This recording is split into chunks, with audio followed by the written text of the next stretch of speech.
Hi everyone, welcome to career big study circle. RRB technician notification మనకి release అవ్వడం జరిగింది. ఇందులో లెవెల్ 5కి సంబంధించిన technician grade 1 post, technician grade 3 పోస్టులు రావడం జరిగింది. మనం బిఫోర్ వీడియోలో నేను టెక్నీషియన్ గ్రేడ్ 1కి సంబంధించిన సిలబస్, ఎగ్జామ్ ప్యాటర్న్ ఎలా ఉంటుంది అనేది క్లియర్గా చెప్పడం జరిగింది. ఇంకెవరైనా ఆ వీడియో చూడకపోతే వాచ్ చేయండి. ఇక మనకి గ్రేడ్ 3కి సంబంధించిన ఇన్ఫర్మేషన్ అనేది ఈ వీడియోలో డిస్కస్ చేసుకుందాం. ఇంకెవరైనా లైక్ చేయకపోతే వీడియోని లైక్ చేయండి, మీ ఫ్రెండ్స్ అందరికీ షేర్ చేయండి. ఇక్కడ చూడండి, 90 మినిట్స్ టైం ఉంటుంది, టోటల్ 100 క్వశ్చన్స్. ఇది మనకి టెక్నీషియన్ గ్రేడ్ 3 అనేది మనకి పే లెవెల్ 2 పోస్ట్ అండి. అంటే మీకు స్టార్టింగ్ శాలరీ ఎంత ఉంటుందంటే బేసిక్ శాలరీ 19,900 అండి. అన్ని ఎలిమెంట్స్ అన్నీ కలుపుకొని నియర్లీ మీకు 28,000 నుండి 30,000 వరకు మీకు వస్తుందండి. ఓకేనా? ఇక చూసినట్లయితే total duration 90 minutes, total questions 100 అండి. There shall be negative marking 1/3 for each wrong answer. ప్రతి రాంగ్ ఆన్సర్కి 1/3 నెగిటివ్ అండి. అదేవిధంగా నార్మలైజేషన్ కూడా ఉంటుందని చెప్పడం జరుగుతుంది. ఇక్కడ చూసినట్లయితే మినిమం పాస్ గురించి చెప్పానండి. మినిమం పాస్ పర్సంటేజ్ అనేది అంటే 100 మార్కులకి 40 మార్కులు అనేది రావాలండి. అప్పుడే మీకు షార్ట్ లిస్ట్ మీకు పేరు ఉంటుందా లేదని డిసైడ్ అవుతుంది.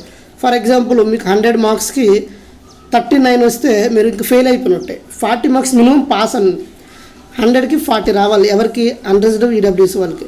అదే ఓబీసీ వాళ్ళకి అయితే 100కి 30 మార్క్స్ ప్లస్ రావాలండి. ఎస్సీ వాళ్ళకి 100కి 30 మార్క్స్ ప్లస్ రావాలి. 30 మార్క్స్ వస్తే మీరు షార్ట్ లిస్ట్ అయిపోతారా అంటే కాదండి. షార్ట్ లిస్ట్ అనేది వాళ్ళ కట్ ఆఫ్ మార్కులు పెడతారండి. ఇది మినిమం పాస్ పర్సంటేజ్ మాత్రమే. ఇక చూసినట్లయితే సిలబస్ చూడండి క్లియర్గా. మీకు మ్యాథమెటిక్స్ చూడండి, నెంబర్ సిస్టమ్ అండి, BODMAS, decimals, fractions, LCM and HCF, ratios and proportion, percentage, mensuration, time and work, time and distance, simple and compound interest, profit and loss, geometry and trigonometry, elementary statistics, square root, age calculations, calendar, clock, pipe and system. ఇది కంప్లీట్గా ప్యూర్గా arithmetic syllabus అని చెప్పుకోవచ్చు. Pure maths కొన్ని topics add చేయడం జరిగింది. అది algebra, geometry, trigonometry, statistics ఇవి మనకి యాడ్ చేయడం జరిగింది. ఓకేనా?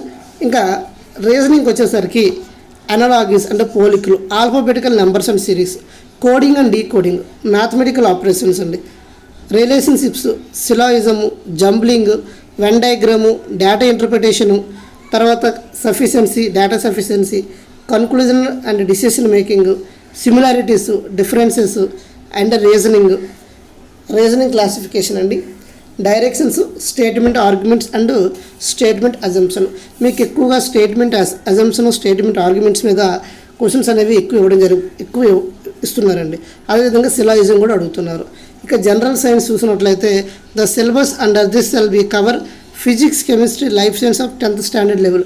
అంటే మీకు 10th క్లాస్ వరకు ఉన్న ఫిజిక్స్, కెమిస్ట్రీ, లైఫ్ సైన్స్ కంప్లీట్గా ఇవ్వడం, కంప్లీట్ సిలబస్ ఇస్తామని చెప్పడం జరుగుతుంది. అదేవిధంగా జనరల్ అవేర్నెస్ చూసినట్లయితే ఆన్ కరెంట్ అఫైర్స్, మీరు కరెంట్ అఫైర్స్ను పర్ఫెక్ట్గా ఫాలో అవ్వాలి. లాస్ట్ 1 year నుండి ఫాలో అవ్వండి. On current affairs and science and technology, రీసెంట్గా జరుగుతున్న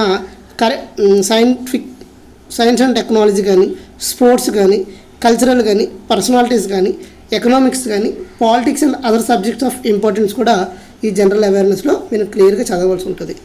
అయితే ఇక్కడ ఎన్ని మార్కులకి ఏ సబ్జెక్ట్ నుండి ఎన్ని మార్కులకు వస్తుందని చూసినట్లయితే మ్యాథమెటిక్స్ నుండి 25 క్వశ్చన్స్ అండి 25 మార్క్స్కి ఇవ్వడం జరుగుతుంది.